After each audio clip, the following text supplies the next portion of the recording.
আসসালামু আলাইকুম প্রিয় দর্শক, আজকের পডকাস্টে স্বাগত জানাচ্ছি আমার বাংলাদেশ আমার কথা উইথ ব্যারিস্টার ফুয়াদ। আজকে আমার মেহমান হচ্ছে আবদুল্লাহ আল মাহফুজ জাকারিয়া, যিনি পুসাব নামে একটা সংগঠন আছে, private university student association of Bangladesh. উনি লেখাপড়া করেছেন হচ্ছে ইস্টার্স ইউনিভার্সিটিতে ট্রিপলিতে, আর সাথে আছে হচ্ছে সুলতান শরীফ। সে হচ্ছে বর্তমানে ইউল্যাবে পড়াশোনা করছে এবং তিনি পুসাবের নির্বাহী সদস্য। আর জাকারিয়া হচ্ছে প্রতিষ্ঠাতাদের মধ্যে অন্যতম গুরুত্বপূর্ণ লোক, প্রতিষ্ঠাতা, গুরু, দাদা ভাই এবং বর্তমানে নির্বাহী কমিটির সদস্য, সব মিলায়। তো শুরুতে স্বাগত জানাচ্ছি জাকারিয়া এবং সুলতান শরীফকে। আসসালামু আলাইকুম, স্বাগতম সবাইকে। আসসালামু আলাইকুম, ধন্যবাদ আমাকে এই পডকাস্টে আমন্ত্রণ করার জন্য। তো মূলত হচ্ছে যে আমি নিজেও পুসাবের প্রোগ্রামে গিয়েছি এবং আসলে প্রোগ্রামে যাওয়ার আগ পর্যন্ত জানতাম না যে এরকম একটা সংগঠন আছে। আর একটা বড় জিনিস হচ্ছে আন্দোলনে গত বছরের, যেহেতু এখন জুলাই মাস চলছে, সো আলটিমেটলি এক বছর আগের সময়টাতে প্রাইভেট বিশ্ববিদ্যালয়ের ছেলেমেয়েরা যে হিস্টোরিক রোল প্লে করেছে, সেটা সার্টেনলি এই বিশ্ববিদ্যালয়ের সাথে সংশ্লিষ্ট ছাত্রছাত্রীদের ব্যাপারে যে ধারণাগুলো ছিল, যেই ট্রোল করা হতো বিষয়গুলো নিয়ে, দেশ নিয়ে তাদের ভাবনা কী, করণীয় কী, সেখানে একটা বড় লেজিটিমেসির প্রশ্ন তৈরি হয়ে গেছে। তো সেই জায়গায় পুসাবের প্রতিষ্ঠাতা হিসেবে জাকারিয়া, তুমি কি বোধ করছো যে সময়টাতে পুসাব প্রতিষ্ঠা করেছিলা আর 24-এর কনটেক্সটের পরবর্তী জায়গাতে পুসাব, এর পার্থক্যটা কোথায়? যদি একটু পিছনে কানেক্ট করি, পুসাবের প্রতিষ্ঠা হয় 2015 সালে। 2015 সালে নো ভ্যাট অ্যান্ড এডুকেশন, অর্থাৎ বেসরকারি বিশ্ববিদ্যালয় বা বেসরকারি শিক্ষা প্রতিষ্ঠানের উপরে 7.5% যে ভ্যাট আরোপ করা হয়েছিল, ওই আন্দোলনটাকে কেন্দ্র করে। তো পরবর্তীতে ধাপে ধাপে আমাদের নিরাপদ সড়ক আন্দোলন, 18 সালে কোটা আন্দোলন, সব কিছুতেই আমরা আসলে গুরুত্বপূর্ণ ভূমিকা রেখেছি। বেসরকারি বিশ্ববিদ্যালয়ের শিক্ষার্থীদের বিষয়ে এখন আসলে গত জুলাই অভ্যুত্থানের পরে যে ব্যাপকতা বা তাদের সম্পর্কে যে ব্যাপক আলোচনা, এই আলোচনাটা আগে আসেনি। তার কারণ হলো, রাষ্ট্র সংক্রান্ত বিষয়ে তাদেরকে এইভাবে আসলে ইনভলভ হতে দেখা যায়নি। তবে যদি আমরা তাদের বাস্তবতার কথা বলি, তারা কিন্তু সবসময় রাজনীতি সচেতন ছিল এবং দেশের ব্যাপারে তারা সবসময় আপোষহীন ছিল। 2015 সালেও তারা সারা দেশ অচল করে দিয়ে ভ্যাট আন্দোলন করেছে। 18 সালেও নিরাপদ সড়ক আন্দোলন, তারা রক্ত দিয়েছে। তো 2024-এ আলোচনার মূল বিষয়বস্তুটা হলো, এর আগে স্পেসিফিক কোনো না কোনো দাবি নিয়ে আন্দোলন হয়েছে। এবারও একটা দাবিকেন্দ্রিক আন্দোলন শুরু হয়েছিল, কোটা। কিন্তু কোটা সংক্রান্ত বিষয় বা বেসরকারি বিশ্ববিদ্যালয়ে সাধারণত 1% শিক্ষার্থীও সরকারি চাকরির দিকে আসলে ধাবিত হয় না। তারা বেসরকারি চাকরি, কর্পোরেট জব অথবা মাল্টিন্যাশনাল অথবা দেশের বাইরে চলে যায় পড়াশোনার জন্য। কিন্তু কোটা আন্দোলনে যেহেতু আসলে সরকার যখন আসলে নির্মম অত্যাচার চালায় এবং মানুষ প্রাণ দিতে শুরু করে, তখন তারা আসলে রিলেট করা শুরু করে যে না, আমাদের তো আসলে দায় আছে দেশের প্রতি এবং আমাদেরকে কিছু একটা করতে হবে। তো সেই জায়গা থেকে আসলে আন্দোলন বিষয়টাকে আমরা আসলে বলি কি, এটা একটা ভাইরাসের মতো, যে আমি নামছি, এই যে রাস্তায় নামার পরে যে রক্তে যে উদ্দীপনাটা, এটাকে আসলে নিয়ন্ত্রণ করা যায় না। আমার ভাইকে মরতে দেখছি কিন্তু আমি ঘরে বসে আছি, এটা সম্ভব না। এইভাবেই আসলে আমাদের ভিতরে আন্দোলনের ব্যাপকতাটা তৈরি হয় এবং আন্দোলনে সেভাবে আসলে শিক্ষার্থীরা যুক্ত হয়। তবে এবার প্রথমবারের মতন বেসরকারি বিশ্ববিদ্যালয়ের শিক্ষার্থীদের মধ্যে রাজনৈতিক একটা সচেতনতা তৈরি হয় এবং তারা রাজনীতির প্রতি একটা আকর্ষণ তৈরি হয়। কিন্তু আন্দোলন পরবর্তী সময়ে ওই যে আমরা সবাই দেখেছি যে একটা গ্রুপের সিন্ডিকেট বা একটা পক্ষ থেকে সব কিছু আসলে নিয়ন্ত্রণ করার যে বিষয়বস্তুগুলো, আবার অবদানের দাবিদার। হ্যাঁ, অবদানের দাবিদার। তো এই জায়গাগুলোতে আসলে বেসরকারি বিশ্ববিদ্যালয়ের শিক্ষার্থীরা অভ্যস্ত নয়। তারা কিভাবে আসলে দাবি করতে হয়, কিভাবে আসলে ফেস হতে হয় মিডিয়াতে, কিভাবে আসলে স্টেক ধরে রাখতে হয়, এই প্র্যাকটিসটাতে তারা অভ্যস্ত না থাকার কারণেই আসলে তারা প্রথম ধাক্কাতেই আগস্টের পরে তারা আসলে ব্যাকফুটে চলে যায় অনেকটা। এবং আরও একটা দিক হলো যে কিছু সংখ্যক কক্ষপথ বিচ্যুত শিক্ষার্থী যারা আসলে জানে সুবিধা নিতে হবে, তারা মেইন স্ট্রিমে চলে আসে, সুবিধা নেওয়ার চেষ্টা করে।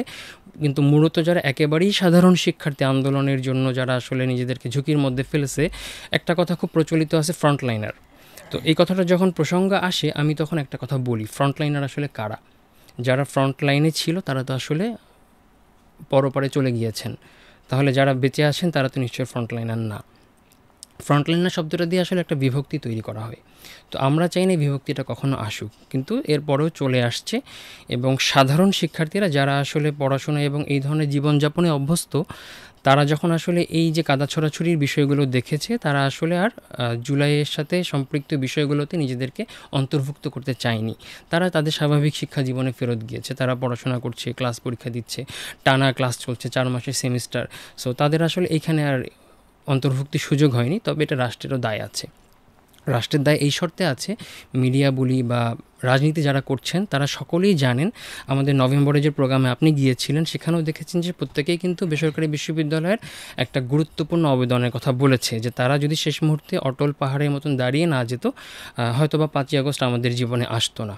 কিন্তু তাদের প্রত্যেকের একটা দায়ের জায়গা হলো যে তারা কি আসলে বেসরকারি বিশ্ববিদ্যালয়ের শিক্ষার্থীদের যে অন্তর্ভুক্তিমূলক জায়গা বা তাদেরকে স্টেকটা তৈরি করে দেয়া বা তাদেরকে মেইন স্ট্রিমে নিয়ে আসা, এটা নিয়ে আসলে কতটুকু চেষ্টা করেছে বা কতটুকু আলোচনা করেছে।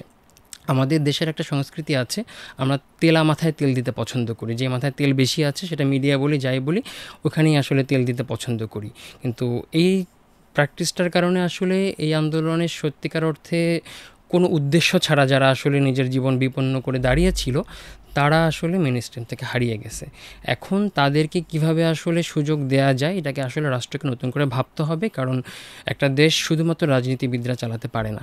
দেশটাকে চালাতে হলে যারা আসলে রাজনীতির বাইরে মানুষ আছে, তাদেরকেও যুক্ত করাটা জরুরি। পলিসিতে তাদের অংশগ্রহণ এবং অন্তর্ভুক্তিমূলক সিদ্ধান্তের জায়গাতে তাদের অন্তর্ভুক্তিটা জরুরি। শরীফ, তুমি তো একদম নতুন প্রজন্মে, যদি জাকারিয়ার সাথে তুলনা করি সেই জায়গাতে, তো এখন বেসরকারি বিশ্ববিদ্যালয়ে ভর্তি হবার আগে তো একটা অ্যাটিটিউড থাকে যে বাবা মাও এটা চিন্তা করে যে ওকে রাজনীতি থেকে দূরে রাখতে হবে, বাইরে রাখতে হবে। তাহলে সেই জায়গা থেকে পুসাবের মতো একটা সংগঠনের সাথে জড়িত হওয়া মানে তো কাইন্ড অফ এ পলিটিক্যাল হয়ে গেছো তোমরা গত বছর। তাহলে যে কারণে বেসরকারি বিশ্ববিদ্যালয়ে পড়া আর যে কারণে পুসাব করা, এটা কি সাংঘর্ষিক হয়ে গেল? হ্যাঁ, আমাদের সামাজিক প্রেক্ষাপটে অনেকটা সাংঘর্ষিক। পুসাব যেই ভীষণ এবং মিশনের প্রতিষ্ঠা হয়, ওই পুসাবের একটা সফলতা হচ্ছে আমি এবং আমার মতো যারা আছি, মানে আমরা হচ্ছে পুসাবের ফল বলা যায়। মানে বেসরকারি বিশ্ববিদ্যালয়ের শিক্ষার্থীদের মধ্যে যে জাতীয় জীবনে তাদের যে একটা অন্তর্ভুক্তি আছে, তাদের যে একটা অংশ আছে, জাতীয় জীবনে তাদের অংশগ্রহণের যে একটা চাহিদা এবং প্রয়োজনীয়তা রয়েছে, পুসাব সেই সচেতনতা বেসরকারি বিশ্ববিদ্যালয়ের শিক্ষার্থীদের মধ্যে প্রচার করতে চেয়েছে এবং বেসরকারি বিশ্ববিদ্যালয়ের শিক্ষার্থীদেরকে একটা প্ল্যাটফর্মে এনে বেসরকারি বিশ্ববিদ্যালয়ের শিক্ষার্থীরাও কথা বলতে জানে, জাতীয় জীবনে তাদের অংশগ্রহণ করার প্রয়োজনীয়তা রয়েছে, সেটা পুসাব যে উপলব্ধিটা শিক্ষার্থীদের মাঝে তৈরি করতে চেয়েছে, সেই উপলব্ধিটা আসলে আমি এবং আমার মতো যারা এই আন্দোলনে যুক্ত ছিলাম এবং এর আগেও পুসাবের বিভিন্ন আন্দোলনে যুক্ত ছিলাম, তাদের মধ্যে ওই আত্ম উপলব্ধিটা তৈরি হয়েছে। মানে এখানে কি পুসাবের আসলে অবদান আছে? মানে জাকারিয়া হয়তো পরে এটা বলবে যে পুসাব আসলে 15তে কেন তৈরি হয়েছিল। মানে 24-এর আন্দোলনে তোমরা যারা অংশগ্রহণ করেছো, সেখানে কি তুমি ছাত্র আকারে, নাগরিক আকারে অংশগ্রহণ করেছো, না পুসাবের সদস্য আকারে অংশগ্রহণ করেছো?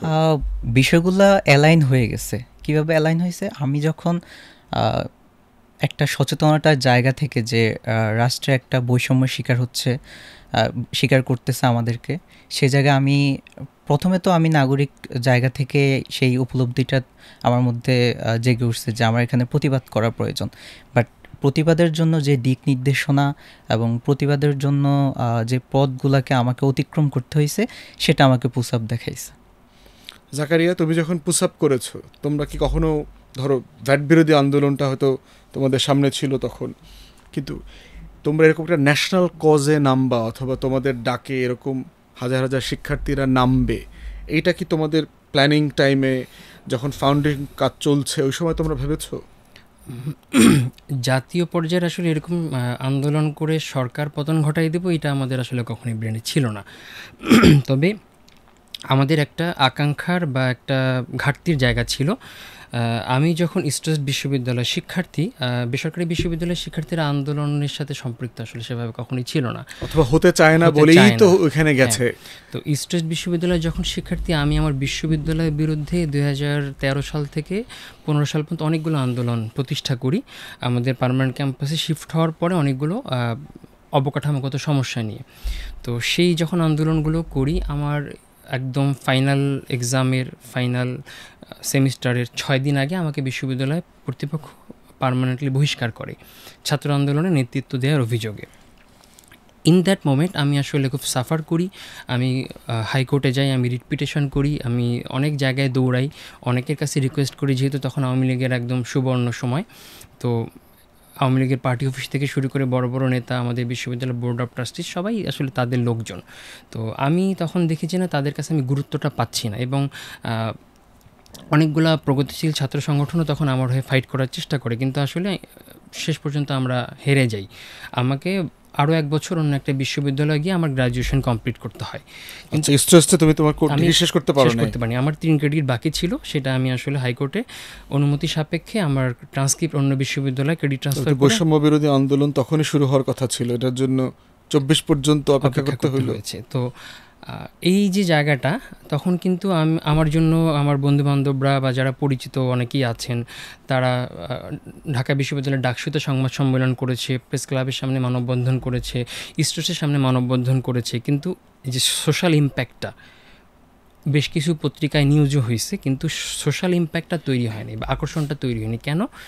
এই জায়গাটাই হলো আসলে বেসরকারি বিশ্ববিদ্যালয়ের সামাজিক অবস্থানটা প্রমাণিত হয়। কারণ এটা যদি ঢাকা বিশ্ববিদ্যালয়ের কোনো শিক্ষার্থী হতো বা সরকারি কোনো বড় বিশ্ববিদ্যালয়ের শিক্ষার্থী হতো, এটা ইমিডিয়েট সময়ের ভিতরে ন্যাশনাল একটা ইস্যু হয়ে যেত যে অন্যায়ভাবে একজন শিক্ষার্থীকে বহিষ্কার করা হয়েছে। কিন্তু আমি যেহেতু প্রাইভেটে পড়ি, ইস্টের মতন একটা বড় বিশ্ববিদ্যালয়ে পড়া সত্ত্বেও সেই সামাজিক আকর্ষণটা আমার প্রতি হওয়া অন্যায়ের প্রতি আমি তৈরি করতে পারি নাই। অথবা এটা ধরেই নেওয়া হয় যে এগুলো তো আসলে ন্যায্যভাবে প্রাইভেট ইউনিভার্সিটিতে হওয়ার কথা না, নরমালি এটা সমাধান হয়ে যাওয়ার কথা। এবং এটা তারা ন্যারেটিভ ছড়াতে থাকে যে অন্যায় করছে এই জন্য বের করে দিয়েছে, বিশ্ববিদ্যালয়ের পড়াশোনার পরিবেশ নষ্ট করেছে এই জন্য বের করে দিয়েছে। তো তখন থেকে আসলে ফিল করা শুরু করি আমাদের তো আসলে নিজেদের কিছু নাই, মানে একটা শক্তিশালী একটা নেটওয়ার্ক নাই যেটা আসলে আমার পক্ষে কথা বলবে, আমার অন্যায় হলে কথা বলবে। ওই জায়গাটা থেকে পুসাবের কনসেপ্টটা আসে, এবং একই সাথে ভ্যাট বিরোধী আন্দোলনটা আস্তে আস্তে দানা বাঁধতে শুরু করে। অনেকগুলো রাজনৈতিক সংগঠনও আসলে চেষ্টা করে, কিন্তু স্বাভাবিকভাবেই যখন রাজনৈতিক সংগঠনের ব্যানার থাকে, সাধারণ শিক্ষার্থীরা সেখানে কিন্তু কানেক্টেড হতে চায় না।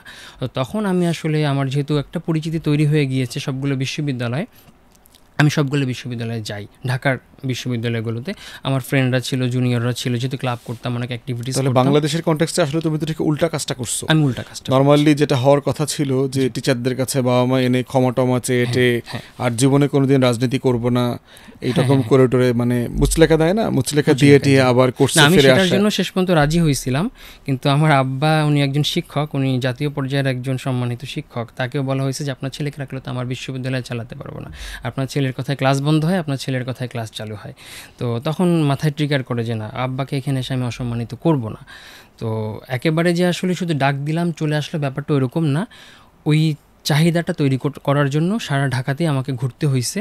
আমরা সব বিশ্ববিদ্যালয়গুলোতে গিয়েছি, ক্লাব লিডারদের সাথে বসেছি, তাদেরকে বোঝানোর চেষ্টা করছি যে আমাদের আসলে নিজেদের কিছু একটা দরকার, আমাদের সাথে যদি অন্যায় হলে আমার জন্য একটা শক্তি থাকে, আমি যেন আসলে প্রতিরোধ করতে পারি, প্রতিবাদ করতে পারি, এবং এটা জাতীয় পর্যায়ে আমাকে হয়তো ফোকাস কেউ করবে না, আমি গুলি না খাইলে মিডিয়া আসলে আমাকে ক্যামেরাতেও ধরবে না যে তুমি কেন আসলে। তো ওই জায়গা থেকে আসলে পুসাবের কার্যক্রমটা শুরু। আর আমাদের এই যে প্র্যাকটিসটা, চর্চাটা ওই সময় করেছি, ওটার মাধ্যমে আসলে কোন প্রয়োজনটায় আসলে ডাক দিলে মানুষ কানেক্টেড ফিল করে চলে আসবে এটা আমরা বুঝতে পারি। আমরা শুধু যে ওই যে মানে ডাক গুড়গুড় টাইপের রাজনীতি করছি, সাথে 10 জন নিয়ে ঘুরবো, এই প্র্যাকটিসটা আমরা করিনি। আমরা রাদার দেন মেধার ভিত্তিতে আমাদের একটা থিঙ্ক ট্যাঙ্ক আছে, আমরা ন্যারেটিভস ডেভেলপ করার চেষ্টা করছি, এবং কোন ওয়েতে কথা বললে মানুষ কানেক্ট করে, ফিল করে, ওইটা আমরা সবসময় চেষ্টা করে গিয়েছি, যার প্রতিফলন আপনি দেখবেন যে 24-এর অভ্যুত্থানে আমরা সর্বপ্রথম সংগঠন হিসাবে 18 তারিখ 1 দফার ঘোষণা দিই এবং বসুন্ধরার সামনে স্লোগানও তুলি আমরা।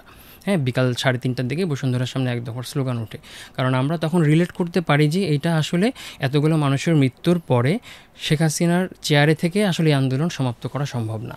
তখন তো তোমরা কারেন্ট স্টুডেন্ট না, তো তুমি তো তখন তো অলরেডি কারেন্ট স্টুডেন্ট। মানে শরীফ কি ফিল করতে পারছো, মানে জাকারিয়া ধরো তার অভিজ্ঞতার জায়গাতে যে একটা সংগঠন করার প্রয়োজনীয়তা ফিল করেছে, মানে তোমার এই 4 বছরের ইউনিভার্সিটিতে পড়ার অভিজ্ঞতা কি তুমি ফিল করছো যে এরকম একটা সংগঠন আসলে তোমাদের কোনো কাজে লাগছে? হ্যাঁ, অবশ্যই। আমি আমার ছোটবেলা থেকেই খুব বই পড়ুয়া ছিলাম। তো আমার বাবা আপনার ভারতের দারুল উলুম দেওবন্দ মাদ্রাসা থেকে ছিলেন, ফারেক ছিলেন। তো বাবা বেশ রাজনীতি চর্চা করতেন। সো আমার মানে ফ্যামিলি ব্যাকগ্রাউন্ডটাই ওরকম ছিল যে আমি অনেক রাজনৈতিক বইটই আমার পড়া হতো। তো সেখান থেকেই ছোটোবেলা থেকেই এটা সাদা কালো এবং এটা অন্যায়, এটা জুলুম, এই বিষয়গুলোর একটা সেন্স আমার ভেতর ছিল। তো ইউনিভার্সিটিতে লাইফ শুরু করার পরে যখন দেখতাম যে ক্যান্টিনে খাবার সমস্যা বা কোনো একটা কোর্স টিচার আমার উপর কোন ধরনের একটা জুলুম করতেছে, ইউনিভার্সিটিতে কোনো একটা কে যেন সমস্যার সম্মুখীন আমি হচ্ছি, আমার ক্লাসরুমে আমি কোনো একটা সমস্যার সম্মুখীন হচ্ছি, তখন আমার মধ্যে ওই অনুভবটা হতো যে এটা তো প্রতিবাদ করা প্রয়োজন। কিন্তু প্রতিবাদ করার জন্য আমাদের যে একটা সংঘবদ্ধভাবে একটা প্রতিবাদ আমাদের তৈরি করার প্রয়োজন পড়ে এবং মানে আমার যে সাপোর্টটা প্রয়োজন হয়, ওই সাপোর্টটা আসলে বেসরকারি বিশ্ববিদ্যালয়ের শিক্ষার্থীদের মধ্যে খুব কম। আমরা এই সাপোর্টটা পাই না, কারণ বেসরকারি বিশ্ববিদ্যালয়ের রাজনীতি একবারেই নিষিদ্ধ এবং কোনো ধরনের সংগঠন করা বা ওই ধরনের খুব একটা অ্যালাউ হয় না। অ্যান্ড বেসরকারি বিশ্ববিদ্যালয়ের শিক্ষার্থীরা এই বিষয়গুলো নিয়ে চর্চাও কম করে। আমাদের বিশ্ববিদ্যালয়ে আমরা দীর্ঘদিন ধরে ছাত্র সংসদ চালুর কথা বলছি, সেটাও হয়নি। তো আমি যখন ফিল করলাম যে আমার হচ্ছে এই বিষয়ে প্রতিবাদ করার প্রয়োজন, তখন আমি কোথায় যাব? আমি পুসাবের কাছে আসছি যে আমার হচ্ছে এই বিষয়টা নিয়ে একটা প্রতিবাদ প্রয়োজন। তখন পুসাব তার হয়তো ভেরিফাইড ফেসবুক পেজ থেকে বা কোথাও থেকে এটা একটা প্রতিবাদ করে। আর প্রতিবাদ করার ফলে কি হয়, হয়তো বা আমাদের সোশ্যাল মিডিয়ার একটা প্রেশার ক্রিয়েট হয় বা পুসাবের সাথে যারা আরও অ্যালাইন আছে, যুক্ত আছে, টিচাররা আছে, তারা আমাকে সাপোর্ট করে, সেই জায়গা থেকে আমি একটা হেল্প পাই।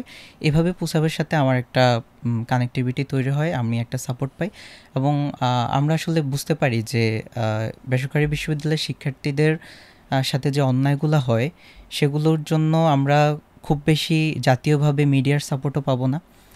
আমার একটা কোশ্চেন আছে, এটা কি ইউনিভার্সিটিগুলোর মধ্যে কথা বলছো? ইউনিভার্সিটিগুলোর মধ্যে আমার একটা কোশ্চেন আছে, সেটা হচ্ছে আপনারা কি আজ পর্যন্ত কখনো দেখেছেন যে বেসরকারি বিশ্ববিদ্যালয়ের শিক্ষার্থীদের জন্য কোনো বেসরকারি বিশ্ববিদ্যালয়ের শিক্ষার্থীরা কোনো একটা অন্যায়ের শিকার হয়েছে, কোনো একটা পাবলিক বিশ্ববিদ্যালয় সেটার প্রতিবাদে আওয়াজ তুলছে? সেটা আজ পর্যন্ত কখনোই হয় নাই। সেটা আদৌ ভবিষ্যতে হবে কিনা জানি না।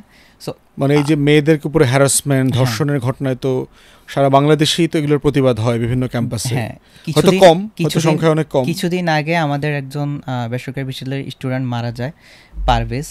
আমরা এশিয়া প্যাসিফিকে, এশিয়া প্রাইম এশিয়া বিশ্ববিদ্যালয়ে, কিন্তু ওরকমভাবে পাবলিক ইউনিভার্সিটিস গুলোতে যেই মিডিয়া সিন্ডিকেট বলি বা তাদের যে কোনো বিষয়ে তাদের তাৎক্ষণিকভাবে যে প্রতিবাদগুলো হয়, বেসরকারি বিশ্ববিদ্যালয়গুলোতে এটার প্র্যাকটিস এবং বেসরকারি বিশ্ববিদ্যালয়ের জন্য কথা বলার প্রয়োজনীয়তা খুব কম অনুভব করে তারা। মানে এই বিষয়টা, এটাকে কি তোমরা বৈষম্য আকারে দেখতেছো, না আসলে যে তোমাদের জন্য পাবলিকলি কথা বলার যে লেজিটিমেসি সেটা তোমরা ক্রিয়েট করতে ব্যর্থ হয়েছো? কিভাবে দেখো তোমরা এটাকে? আমরা দুই দিক থেকেই দেখব।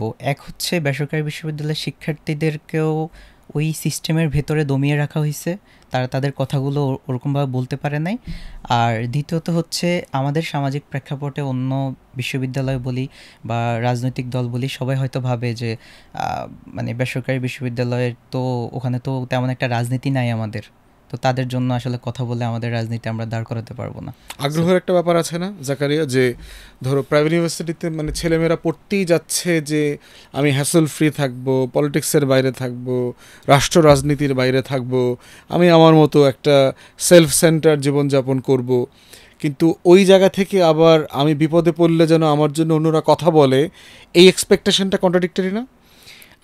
একদিক থেকে কন্ট্রাডিক্টরি। আমি যদি বড় বড় কিছু বেসরকারি বিশ্ববিদ্যালয়ের কথা এখানে বলি, আপনি খেয়াল করে দেখবেন যে যদি ব্র্যাক এক্সাম্পল হিসেবে নর্থ সাউথ বলি, প্রায় 30,000-এর কাছাকাছি স্টুডেন্ট নর্থ সাউথে। তার ভিতরে মধ্যবিত্তই প্রায় 20,000, 10,000 হতে পারে যারা এলিট শ্রেণীর বা সুপিরিয়র এলিট শ্রেণীর। যারা সুপিরিয়র এলিট শ্রেণী তারা বাংলাদেশের কোনো কিছুতেই আসলে নিজেদেরকে সম্পৃক্ত করে না, ব্যক্তিগত জীবন নিয়ে থাকে। মধ্যবিত্ত যারা আছে তাদের বড় একটা অংশ আসলে ভয় পায়। কীরকম ভয় পায়? তার বাবা চাকরি করছে, তার পিছনে 15 লাখ 20 লাখ টাকা খরচ করে তাকে পড়াশোনা করাচ্ছে, তার যদি কোনোভাবে আসলে এই পড়াশোনাটা একটা ব্যত্যয় ঘটে, সে আসলে সার্ভাইভ করতে পারবে না। এই জায়গা থেকে আসলে অনেকেই সরে আসে। কিন্তু যারা আসলে স্ট্রাগল করে বেসরকারি বিশ্ববিদ্যালয়ে পড়াশোনা করছে, তারা কিন্তু সবসময় আপনার এই অন্যায় বা দুর্নীতির বিরুদ্ধে সোচ্চার ছিল। এখন বিষয় হলো, আমি যদি বাংলাদেশের প্রেক্ষাপট বলি, বাংলাদেশ রাষ্ট্রে আপনার ঢাকা বিশ্ববিদ্যালয় বা সরকারি যে মূল বিশ্ববিদ্যালয়গুলো, তাদের বয়স 100 বর্ষের কাছাকাছি। ঢাকা বিশ্ববিদ্যালয় 100 বর্ষ পার করেছে। তো আপনি মিডিয়া বলেন বা রাষ্ট্রের কাঠামো বলেন, প্রত্যেকটা জায়গাতেই তাদের শিক্ষার্থীরা, অ্যালামনাইরা আছে। তো যার কারণে ঢাকা বিশ্ববিদ্যালয়ে কোনো একটা কিছু ইস্যু হলে যেভাবে আসলে মিডিয়া ফোকাসটা পাচ্ছে, আর রাজনীতির চর্চাটাও হয় ঢাকা বিশ্ববিদ্যালয়ে সবচেয়ে বেশি, আতুরঘর বলা যায়।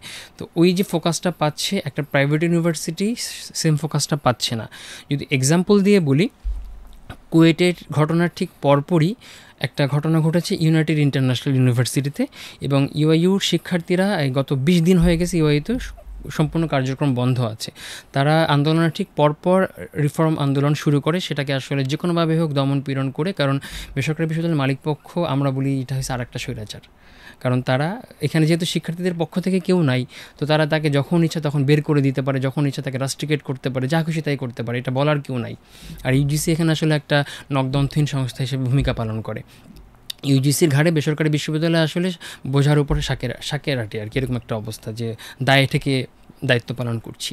তো ইউনাইটেড বিশ্ববিদ্যালয়ের ঘটনাটা, ইউনাইটেড বিশ্ববিদ্যালয়ের শিক্ষার্থীরা অনশনের ডাক দেয়, যেহেতু কুয়েটকে দেখেছে তারা টানা আন্দোলন করে, 3টা-4টা পর্যন্ত তারা ক্যাম্পাসে বসে থাকে, কিন্তু আমরা ডেকেও কিন্তু মিডিয়াকে পাইনি। ব্যক্তিগত পরিচয়ের জায়গা থেকে বারবার রিকোয়েস্ট করার পরে 2-1টা মিডিয়া তখন ওইখানে ক্যামেরা নিয়ে গিয়েছে এবং কোনো রকম একটা দায়সারা নিউজ তারা করেছে। এখন পর্যন্ত ইউনাইটেড ইন্টারন্যাশনাল ইউনিভার্সিটির ক্যাম্পাসটা বন্ধ আছে, এবং যারা আন্দোলন করেছে তাদেরকে আসলে বহিষ্কার করা যায় কীভাবে, এটা নিয়ে আসলে ষড়যন্ত্র চলছে। দুঃখজনকভাবে ইউজিসি শিক্ষার্থীদের পক্ষ নিলেও শিক্ষা মন্ত্রণালয় বিশ্ববিদ্যালয় মালিকপক্ষের সাথে অ্যালাইন করে কাজ করছে। কেন? কারণ ইউনাইটেড গ্রুপের মতন একটা বড় প্রতিষ্ঠান এই শিক্ষা প্রতিষ্ঠানটা চালাচ্ছে, তাদের ক্ষমতা বা প্রতিপত্তি সম্পর্কে আমরা সবাই জানি। সেক্ষেত্রে ধরো পুসাবের তো একটা সংগঠন আছে, হ্যাঁ, বিভিন্ন প্রাইভেট ইউনিভার্সিটিতে, মানে তারা সম্মিলিতভাবে সেটাকে মোবিলাইজ করা এবং ন্যায্যতার প্রশ্নে আন্দোলন করা, সেই ব্যাপারে কি তোমরা কিছু করছো? আমরা ভূমিকা নিয়েছি। আমরা শিক্ষার্থীদের সাথে ইউজিসির যে যোগাযোগটা, সেটা আমরা তৈরি করে দিয়েছি। একই সাথে আমরা সেদিন রাতেই আমাদের প্রতিনিধি দল বিশ্ববিদ্যালয়ে গিয়েছিল কথা বলার জন্য, অনুরোধ করে এসেছে, এবং বিষয়টা যাতে সহজে সমাধান হয় আমরা সেই চেষ্টাটা করেছি।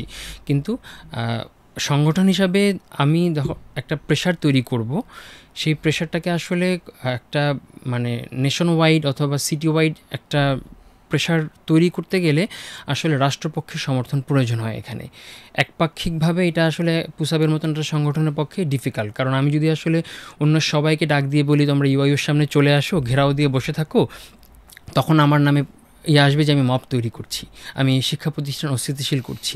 আমাদের দুইটা বিষয় চিন্তা করে কাজ করতে হয়। অথবা ধরো প্রাইভেট ইউনিভার্সিটিতে যারা পড়ে সেই সব ছেলেমেয়েরাও তো এটার জন্য প্রিপেয়ার্ড না। শরীফ, মানে তোমরা এই যে ঢাকা বিশ্ববিদ্যালয়ে যেটা হয়, একটা স্ট্যাটাস দিলে হাজার হাজার ছেলেমেয়েরা চলে আসে, প্রাইভেট ইউনিভার্সিটিতে ধরো তুমি ইউল্যাবে যদি একটা স্ট্যাটাস দাও, তোমার ক্যাম্পাসের কি হাজার হাজার ছেলে তোমার সাথে আসবে তোমার একদম বিপদে পড়লে? হল নেই তো। হ্যাঁ, হল কিন্তু সব তো ঢাকা, কিন্তু অলমোস্ট সবাই ঢাকায় থাকে। হ্যাঁ, ওই মানে এই জন্য আপনি যে কোশ্চেনটা করছেন এটা কিন্তু অনেকটাই ভেঙে ফেলছে 24-এর আন্দোলনটা, যে বেসরকারি বিশ্ববিদ্যালয়ের শিক্ষার্থীরা স্বতঃস্ফূর্তভাবে অংশগ্রহণ করতে পারে কি না। তো করতে পারে অবশ্যই, তবে ওই সুযোগ এবং যে দমন পীড়নের যে জায়গাটা, যে বেসরকারি বিশ্ববিদ্যালয়ের শিক্ষার্থীদের জন্য তো আসলে কেউ কথা বলে না ওরকমভাবে, তো সবার মধ্যে হচ্ছে ওই চিন্তার জায়গাটা থাকে যে আমি ইউনিভার্সিটির প্রশাসন এবং প্রশাসনের বিরুদ্ধে গেলে, আমার বিরুদ্ধে ব্যবস্থা নিলে আসলে কয়জন এগিয়ে আসবে। সো ওই একটা কনফিউশন অবশ্যই এই জায়গায় থাকে। তো সে জায়গায় এটা অ্যাড্রেস করা কি পুসাবের দায়িত্ব না তাহলে, যে এই যে পুসাব তৈরি কেন হইল? সেই জায়গায় পুসাব কাজ করতেছে, অ্যান্ড পুসাব এই জায়গায় ধীরে ধীরে সফলতা অর্জন করছে, যার ফলেই 24-এর আন্দোলনে আসলে এত বড় একটা ভূমিকা রাখা সম্ভব হয়েছিল। সো এই জায়গাটা ভাঙতেছে এখন। মানে আমাদের বেশ কিছু দাবি দেওয়া আছে, যে বেসরকারি বিশ্ববিদ্যালয়ের শিক্ষার্থীদের জন্য আলাদা করে ইউজিসি থেকে বের হয়ে আমাদের জন্য আলাদা একটা কমিশন তৈরি করা, যেটা আসলে আলাদা রেগুলেটরি বডি থাকবে যারা আসলে এখানকার বিষয়গুলোকে কেন আলাদা দরকার, কেন? এটা তো ইউনিভার্সিটি, মানে ইউজিসি পাবলিক ইউনিভার্সিটি ডিল করতে পারলে প্রাইভেট ইউনিভার্সিটি কেন পারবে না? এটা আলাদা বডি কেন দরকার? যে কোনোভাবেই হোক তারা এটাতে ব্যর্থ হয়েছে, এবং তাদের মানে ইউজিসিতে আমাদের খুব রিসেন্টলি আমাদের একটা তদন্ত কমিশন গঠিত হয় ইউল্যাবের। আমরা যখন ইউল্যাব থেকে যাই তখন আমাদেরকে জানানো হয়েছিল যে 3 দিনের ভিতরে এই তদন্তর একটা ফলাফল বেরিয়ে আসবে। তারপর 45 দিন পেরিয়ে গেল, আমরা এরপর দিলাম যে মানে 45 দিন পেরিয়ে গেল, আমাদের বিশ্ববিদ্যালয়ের একটা তদন্ত কমিটি হয়েছে, সেটার কোনো ফলাফল এখন পর্যন্ত দেওয়া হয় নাই। সো আমরা যখন ইউজিসিকে এটার জন্য জবাবদিহি করতে যাই, তারা আমাদেরকে জানায় এরকম যে আমাদের এখানে প্রায় আরও 15টা তদন্ত চলমান আছে। সো এই হ্যাসেলের মধ্য দিয়ে আমরা আসলে রান করতে পারতেছি না, বা সবগুলা তদন্ত সঠিক সময়ে আমরা প্রকাশ করতে পারছি না। তার লজিস্টিক্সের শর্টেজ আছে, এবং গুরুত্ব আরোপের যে বিষয়টা, যে বেসরকারি বিশ্ববিদ্যালয়ের শিক্ষার্থীর জন্য স্পেসিফিক একটা পরিষদ বা একটা কমিশন থাকবে যাদের শুধু ফোকাস থাকবে এই বেসরকারি বিশ্ববিদ্যালয়। তখন তো এটা আরও ব্যুরোক্রেটিক, আরও কমপ্লিকেশন হয়ে যাবে না? যত শিক্ষা মন্ত্রণালয়ের অধীনে যদি পাবলিক ইউনিভার্সিটি প্রাইভেট ইউনিভার্সিটি আলাদা আলাদা করে দেখভাল করতে হয়। তো একটা জিনিস তোমরা ভেবেছো কি না যে পুসাবের প্রয়োজনীয়তার জায়গাটা কি নিয়ন্ত্রিত ছাত্র সংসদ ইলেকশনে যাওয়া যায় কিনা, অরাজনৈতিক ছাত্র সংসদ নির্বাচনের মাধ্যমে এই প্রতিনিধিত্ব তৈরি করার সুযোগ আছে কিনা? আমরা ইতিমধ্যেই আমাদের ক্যাম্পাস যে টিমগুলো আমরা মানে দিয়েছি, আমরা নির্বাচনের মাধ্যমেই দিয়েছি। সবচেয়ে বড় আকারে আমরা পুসাবের টিমের কথা বলছো? পুসাবের টিম কয়টা ক্যাম্পাসে তোমাদের টিম আছে? আমাদের অফিশিয়ালি এখন পর্যন্ত 9টা পাবলিশ করা হয়েছে। হ্যাঁ, ধাপে ধাপে আমরা কিছু ক্রাইটেরিয়া ম্যাচ করার পরে। মেম্বার কিরকম আছে? কোথাও 150, কোথাও 200, কোথাও 100, কোথাও 50। এবং এটা ভোটাভুটির মাধ্যমে হয়েছে না, এটা আমরা প্রথমে আসলে সিলেকশন করেছি কারা আগ্রহী, এবং এই সিলেকশনের ক্ষেত্রে আমরা আসলে অনেক কিছু প্রাধান্য দিই। প্রত্যেকটা ডিপার্টমেন্টের যেন প্রতিনিধিত্ব থাকে, এবং যারা আসলে পড়াশোনার বাইরে এক্সট্রা কারিকুলার অ্যাক্টিভিটিসে যারা আসলে পার্টিসিপেট করে তাদেরকে আমরা আসলে গুরুত্ব দিই। আমাদের কোয়ান্টিটি চেয়ে কোয়ালিটিতে ফোকাসটা বেশি থাকে, কারণ আমরা আসলে চর্চাটা করতে চাই যেন ডাইনামিক লিডারশিপ ভবিষ্যতের জন্য তৈরি হয়। তো এইভাবেই আসলে আমরা সিলেকশনগুলো করি, এবং প্রাথমিক টিম তৈরি হওয়ার পরে তারা আসলে ভোটের মাধ্যমে লিডার নির্বাচন করে। এমনি কি তোমরা ক্যাম্পাসে কি ছাত্র প্রতিনিধির সংসদ চাও? মানে আমরা ক্যাম্পাসে 100% ছাত্র সংসদ চাই। তার কারণ হলো ছাত্র সংসদ না থাকার কারণে এটা বিশ্ববিদ্যালয়ের মালিক পক্ষকেও বুঝতে হবে যে আগে যে জেনারেশন ছিল বা আগে যে চিন্তাধারা ছিল, সেই চিন্তাধারা দিয়ে এই বর্তমান জেনজিকে আসলে ডিল করা যাবে না, তাদেরকে অন্যভাবে ডিল করতে হবে। যেহেতু অনেকগুলো বিশ্ববিদ্যালয়ের সমস্যা হয়েছে এবং আমরা মধ্যস্থতাকারী হিসাবে সমাধান করে দিয়েছি, তো এটা আমরা বিশ্ববিদ্যালয়ের প্রশাসনগুলোকেও বারবার বোঝানোর চেষ্টা করেছি। যদি আপনারা আসলে একটা ছাত্র সংসদ চর্চা করার সুযোগ দেন, সেক্ষেত্রে 2টা বিষয় হবে। আপনার বিশ্ববিদ্যালয় থেকে ছাত্র সংসদের মাধ্যমে জাতীয় নেতৃত্ব তৈরি হওয়ার সুযোগ তৈরি হবে, তারা চর্চার জায়গা পাবে। দ্বিতীয় হলো ছাত্র সংসদটা শিক্ষার্থী এবং প্রশাসনিক কর্মকর্তাদের ভিতরে ব্রিজ হিসাবে কানেক্ট করবে। আপনার কিছু একটা হলেই শিক্ষার্থীরা সব ক্লাস অচল করে দিয়ে আন্দোলন করছে, এটার প্রয়োজনীয়তা কমে আসবে, কারণ এখানে একটা বডি থাকবে যারা আসলে নেগোসিয়েশন করে। আসলে ঘটে প্রাইভেট ইউনিভার্সিটিতে যে অহরহ ঘটছে। এটা তো আমরা জানতাম যে এটা পাবলিক ইউনিভার্সিটির কাজ, যখন তখন স্ট্রাইক করছে, ক্লাস বর্জন। জুলাই অভ্যুত্থানের পরে এখন পর্যন্ত 18টা বিশ্ববিদ্যালয়ে এই ঘটনার সম্মুখীন হয়েছে। মানে এটা কি তোমরা রিসেন্ট ফেনোমেনা দেখতেছো? মানে এটা কি গত বছর জুলাইয়ের আগে এই ঘটনাগুলো ঘটতো? আগে খুব রেয়ার ছিল, আগে খুব কম হতো। তখন আমরা প্রেশার গ্রুপ হিসেবে প্রেশার দিয়ে আমরা আসলে কথাবার্তার মধ্যে হয়ে যেত, আলাপ আলোচনা হয়ে যেত, অথবা পুসাবের একটা পোস্ট যাওয়া মানে অনেকের জন্য বড় একটা প্রেশার তৈরি হয়ে যেত। আমরা ওইভাবে কাজ করতাম। কিন্তু এখন শিক্ষার্থীরা একটা ডাকে পুরো ক্যাম্পাস অচল করে দিচ্ছে, কর্তৃপক্ষকে জিম্মি করে ফেলতেছে। এটা কি মানে পরে বহিষ্কার, মানে তোমাদেরকে যেভাবে ডিল করেছে তোমাদেরকে দেখা যাচ্ছে বহিষ্কার করছে, মানে সাসপেন্ড করে দিচ্ছে, চেষ্টা করছে, অনেক ক্ষেত্রেই চেষ্টা করছে। বরেন্দ্র বিশ্ববিদ্যালয়ে একটা ঘটনা ঘটেছে, তাকে বহিষ্কার করেছে। আবার ইউআইইউতে চেষ্টা করছে, কিন্তু আমাদের ইনভলভমেন্টের কারণে যে একটা প্রেশার তৈরি হয়ে আছে, যার কারণে সিদ্ধান্ত নিতে দেরি করছে। তো আপনার যদি চিটাগাংয়ের একটা এক্সাম্পল বলি, প্রিমিয়ার বিশ্ববিদ্যালয়ে ভিসি ছিলেন অনুপম সেন। উনি আওয়ামী লীগের কত বড় লেসপেন্সার ছিলেন আমরা সবাই জানি। তো তাকে সরানোর জন্য 3 মাস প্রিমিয়ার বিশ্ববিদ্যালয়ের শিক্ষার্থীদের আন্দোলন করতে হয়েছে। একটা পর্যায়ে আমরা ঘোষণা দিছি যদি উনি রাত্রের ভিতরে পদত্যাগ না করেন আমরা চিটাগাং শহর অচল করে দিব। সেই পদত্যাগ মানে সেই চাপ দেওয়ার পরে রাত 8টার সময় উনি আসলে পদত্যাগ করতে বাধ্য হয়েছেন। প্রিমিয়ার বিশ্ববিদ্যালয়ে 6 মাস পরে 7 মাস পরে তাদের ভিসি পাইছে। কোনো একটা সরকারি বিশ্ববিদ্যালয়ে কিন্তু এই ঘটনাটা ঘটে না। তো এই যে 7 মাস ভিসি ছিল না, বিশ্ববিদ্যালয় কিন্তু অচল অবস্থায় পড়েছিল।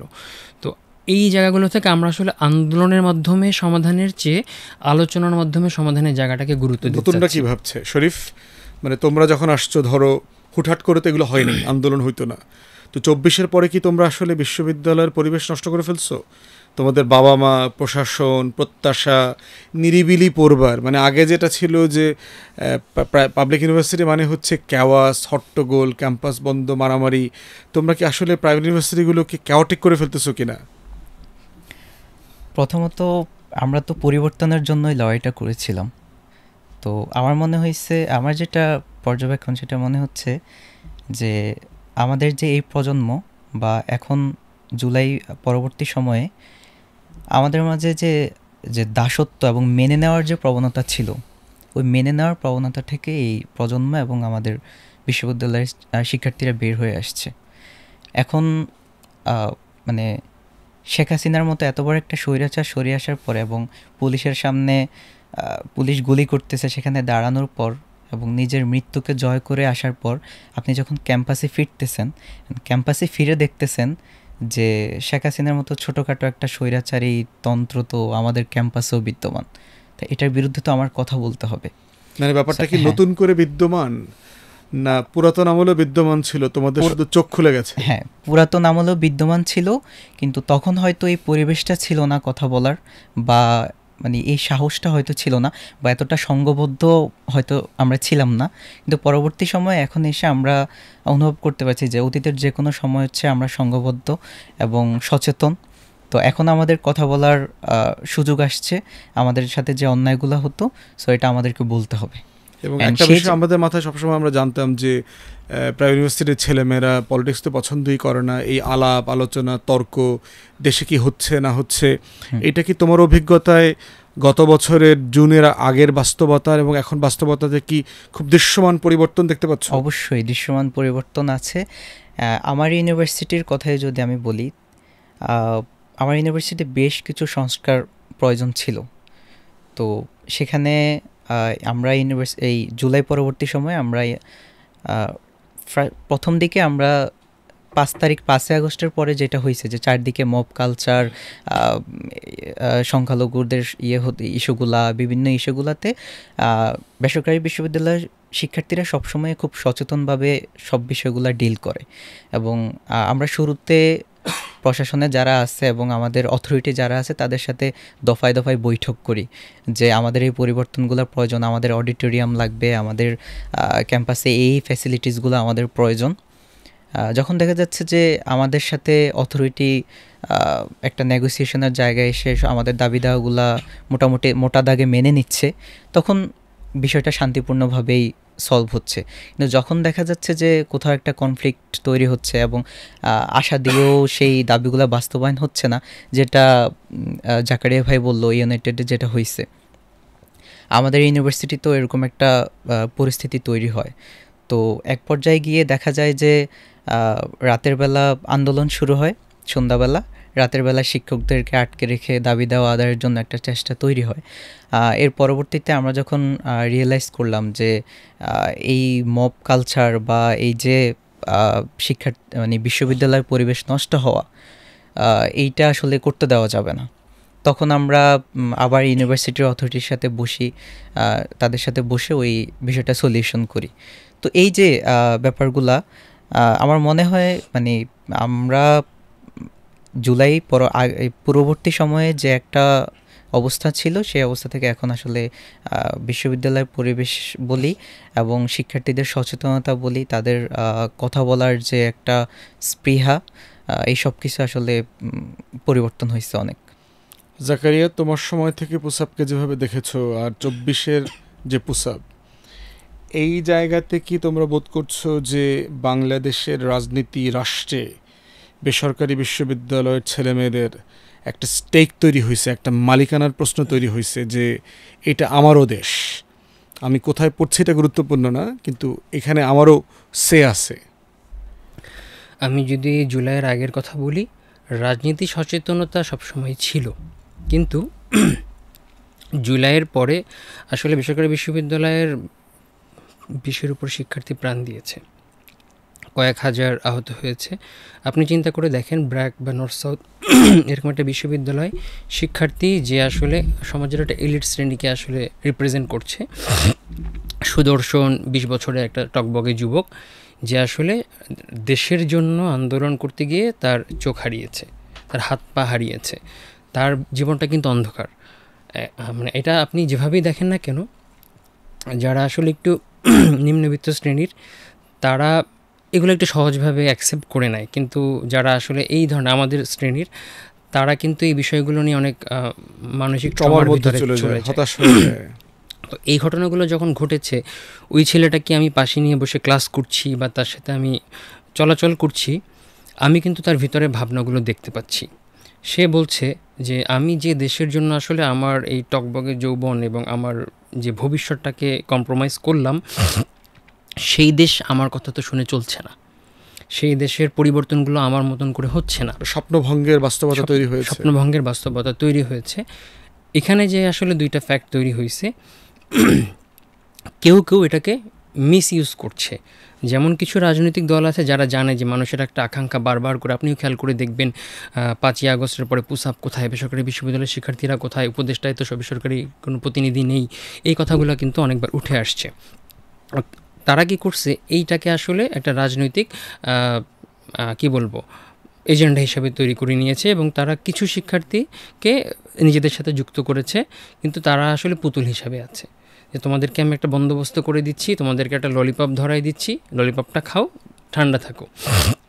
কিন্তু এই অভ্যুত্থানের সাথে যুক্ত সকল শক্তি বা সকল পক্ষ এবং বিপক্ষ, আওয়ামী লীগও জানে যে এই অভ্যুত্থানের মূল স্টেক হোল্ডারটা কারা, কারা আসলে ঢাকা এবং দেশের বিভিন্ন জেলাতে অনড় অবস্থানে থেকে স্বৈরাচারের পতন ঘটিয়েছে, এটা দেশের সকল মানুষ জানে।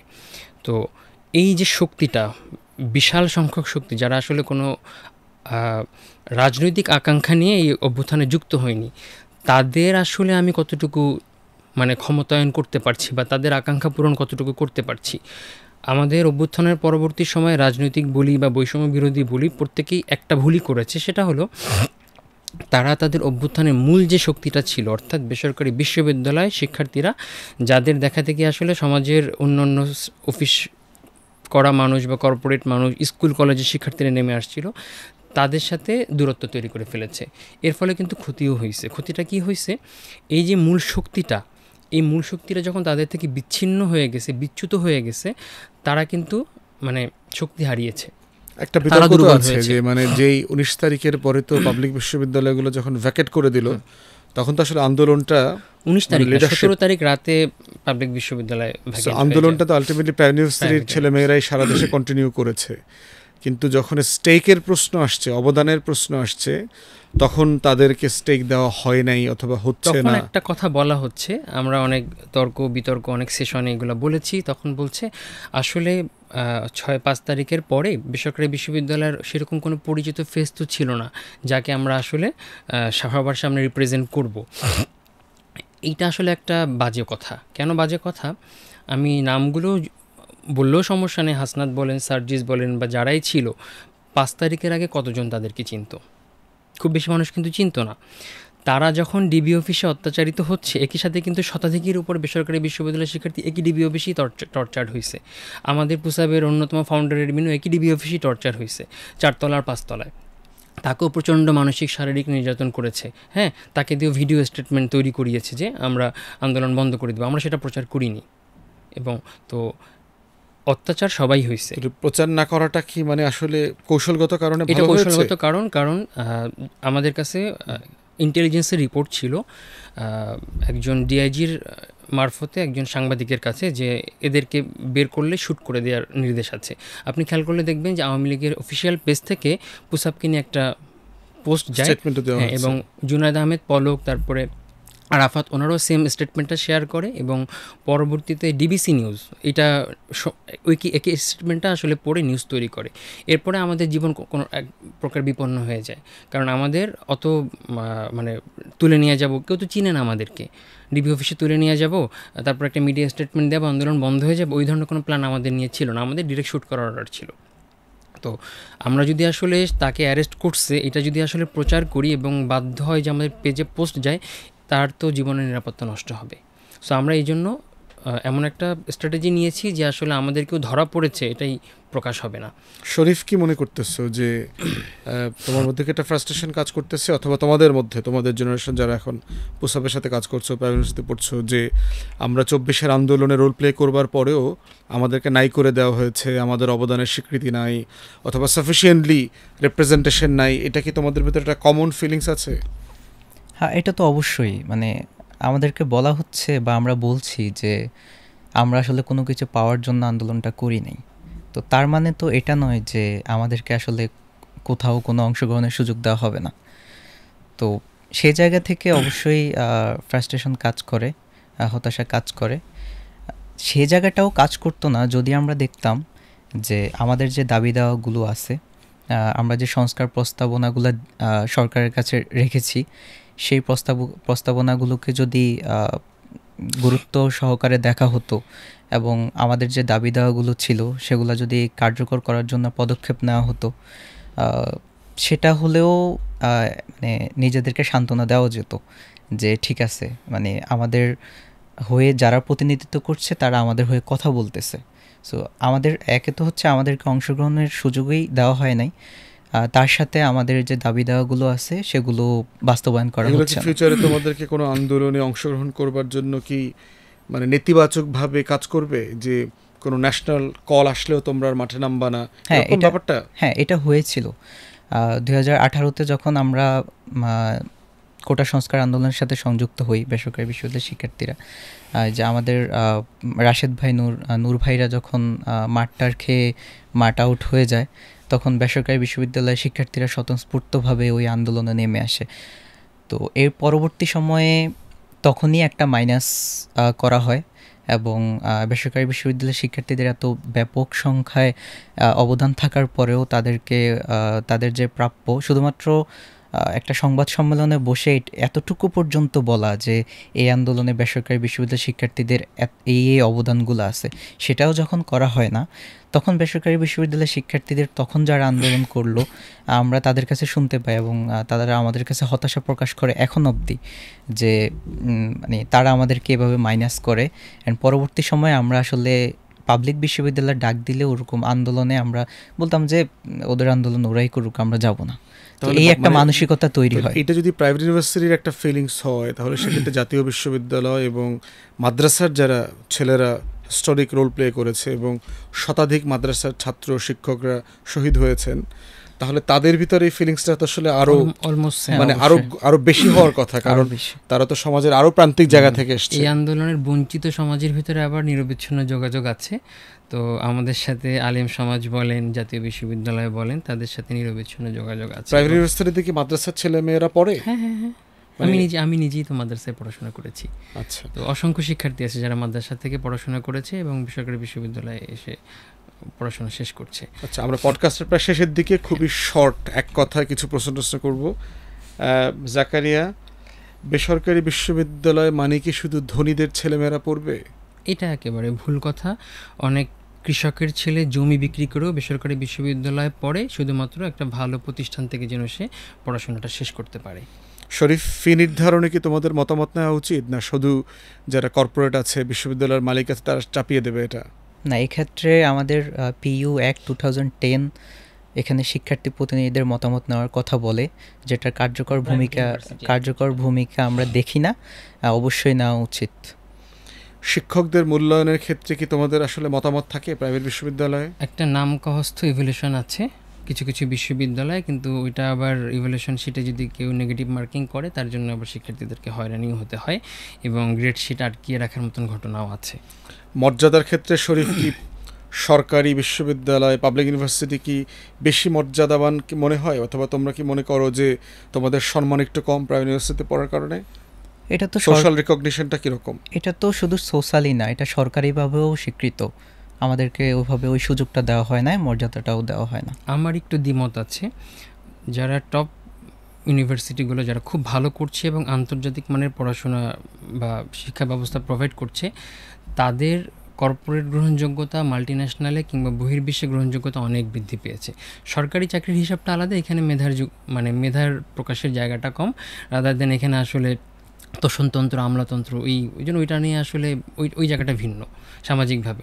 বুয়েটে চান্স পাইছে, ওয়াও, ব্রাকে চান্স পাইছে, আরে টাকা দিয়ে পড়বে, এই বিষয়টা আছে। কিন্তু যোগ্যতার জায়গায় যদি বলি, কর্পোরেট সেক্টরে আপনি যদি দেখেন মাল্টিন্যাশনালগুলোতে এখানে প্রতিনিধিত্ব বেসরকারি বিশ্ববিদ্যালয়ের শিক্ষার্থী।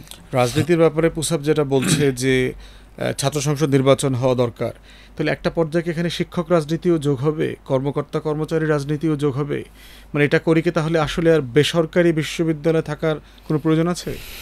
হ্যাঁ, একটা কনফ্লিক্ট বা একটা চিন্তার জায়গা অবশ্যই আছে, কিন্তু তার চেয়ে ওইটার প্রয়োজনীয়তার ব্যাপকতা আরও অনেক বেশি ছাত্র সংসদটা।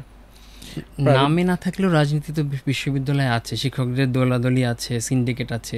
এটাকে আপনি দলের রাজনীতি না বলেন, রাজনীতিই তো রাজনীতি সবসময় ছিল, কিন্তু ছাত্র সংসদটা থাকলে এই ব্যালেন্স, চেক অ্যান্ড ব্যালেন্সটা তৈরি হতো। বেসরকারি বিশ্ববিদ্যালয়ের অবদানকে যদি এক্সক্লুসিভ করা হয়, যেটা পাবলিক ইউনিভার্সিটিতে নাই কিন্তু প্রাইভেট ইউনিভার্সিটিতে আছে, এমন কি আছে? যদি মোটা দাগে বলি, আমি সব বিশ্ববিদ্যালয়ের কথা বলবো না, 114টা বিশ্ববিদ্যালয় আছে, যার ভিতরে হাতে গোনা 30টা আসলে একটু মানসম্পন্ন পড়াশোনা বা পরিবেশ দিচ্ছে। এখানে আপনি দেখবেন যে পাবলিক বিশ্ববিদ্যালয়ের যে আসলে কারিকুলাম যেগুলো আছে, এটা মান্ধাতা আমলের কারিকুলাম দিয়ে এখনও চলছে। বেসরকারি বিশ্ববিদ্যালয়ের কারিকুলামগুলো কিন্তু মান্ধাতা আমলের কারিকুলাম না। এখানে বড় অংশ, বেশিরভাগ শিক্ষকই বাইরের বিশ্ববিদ্যালয় থেকে অনার্স মাস্টার্স পিএইচডি করে সেখানে পড়াচ্ছেন, এবং কারিকুলামটা আধুনিক বা ইন্ডাস্ট্রিয়াল বা বহির্বিশ্বের উপযোগী করে তৈরি করা হচ্ছে। এই একটা জায়গাতেই আপনি দেখবেন যে মানে বেসরকারি বিশ্ববিদ্যালয়ের শিক্ষার্থীরা কিন্তু এগিয়ে যাচ্ছে।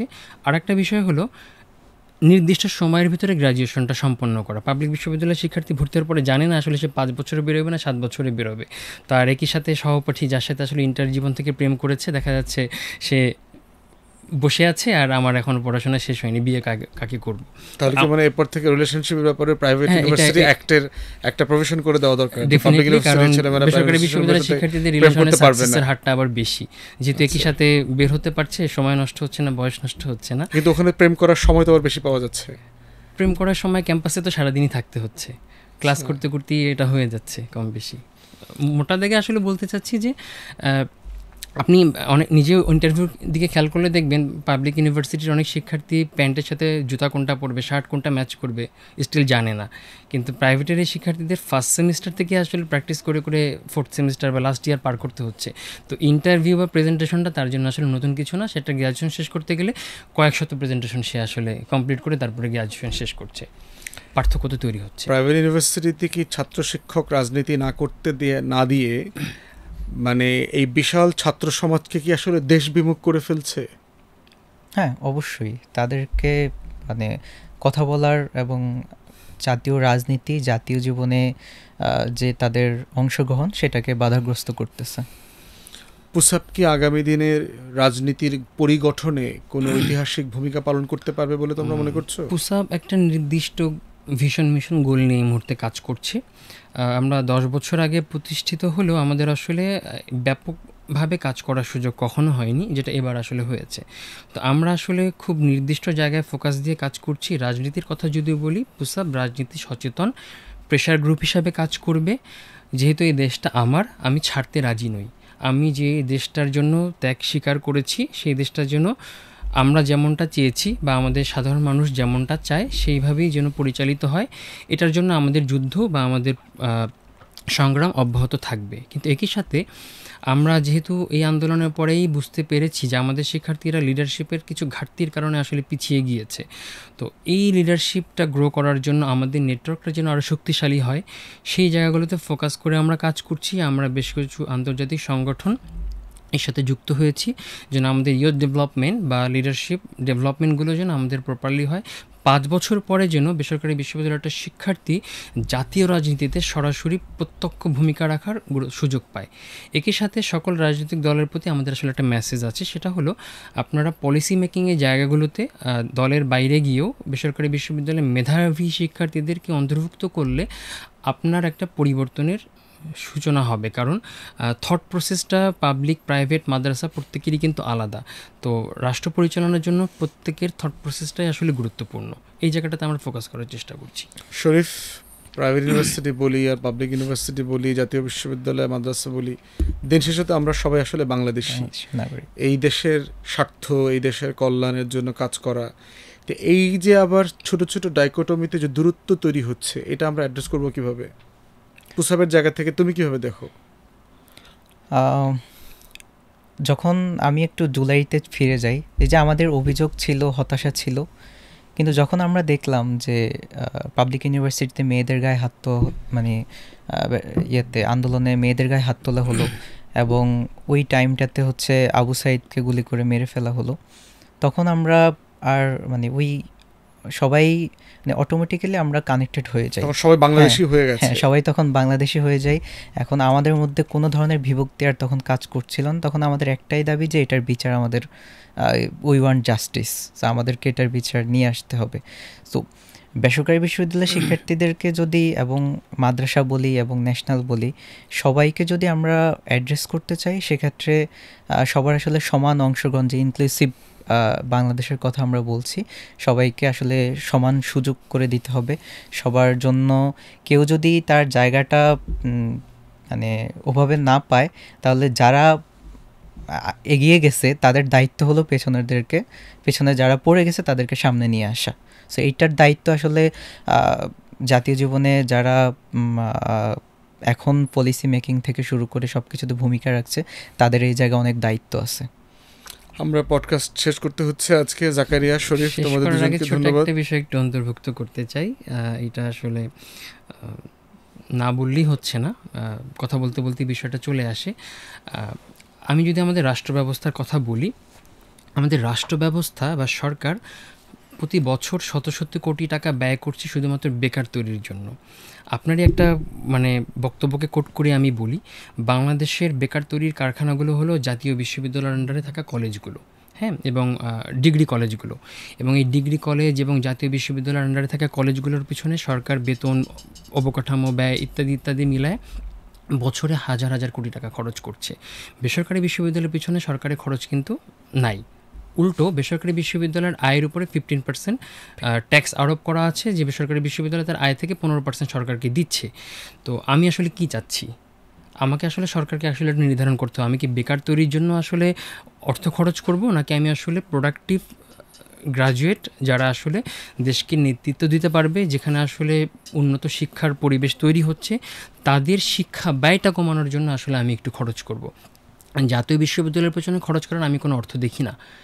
এই খরচটা যদি আমি আসলে বেসরকারি বিশ্ববিদ্যালয়ের অবকাঠামো, শিক্ষা, গবেষণার পিছনে আমি সামান্য খরচটা করি, এই শিক্ষার্থীরা আরেকটু কম খরচে কিন্তু এখানে পড়াশোনা করতে পারবে। এবং একই সাথে টেকনিক্যাল কলেজগুলো পিছনে খরচটা বাড়ানো উচিত। তাতে কি হবে, আমরা যদি ভবিষ্যতের পরিবর্তনের কথা বলি, মানে ওয়ার্ল্ড যেদিকে আসলে মুভ করছে, আমাদেরকে তাদের সাথে তাল মিলাতে গেলে আমার আসলে ক্লারিক্যাল যে শিক্ষা ব্যবস্থা, এটা থেকে বের হয়ে আসতে হবে। তো যুগোপযোগী আধুনিক শিক্ষা ব্যবস্থায় প্রবেশ করতে গেলে আমাকে আসলে প্রাইভেট প্রতিষ্ঠানগুলোর প্রতিও সরকারের একটু সুনজর দিতে হবে। আমার পরামর্শ যে ওই জায়গা থেকে খরচ কমিয়ে বেসরকারি বিশ্ববিদ্যালয় যারা ভালো করছে, যোগ্যতার ভিত্তিতে তাদের জন্য গবেষণা এবং অন্যান্য ফান্ডের জন্য সরকারের কিছু কন্ট্রিবিউশন থাকে। এমপিওভুক্ত কলেজ যদি থাকতে পারে, এমপিওভুক্ত বেসরকারি বিশ্ববিদ্যালয় কেন থাকতে পারবে না? এটা তো তারা তো একই রাষ্ট্রের অংশ। শিক্ষার জন্য যদি একজন ফ্রি পড়তে পারে, আরেকজনও তো সরকারের কাছে দাবি থাকতে পারে যে আমার জন্য কিছু আপনি খরচ করুন, কারণ আমি তো শিক্ষা জীবন শেষে দেশকেই দিচ্ছি। অনেক ধন্যবাদ শরীফ এবং জাকারিয়াকে তোমাদের মতামত তুলে ধরবার জন্য, আমার বাংলাদেশ আমার কথা ব্যারিস্টার ফুয়াদ পডকাস্টে আসবার জন্য। প্রিয় দর্শক, আজকের পডকাস্ট দেখবার জন্য ধন্যবাদ জানাচ্ছি। আগামী পর্ব দেখার আমন্ত্রণ জানিয়ে শেষ করছি। সবাই ভালো থাকবেন।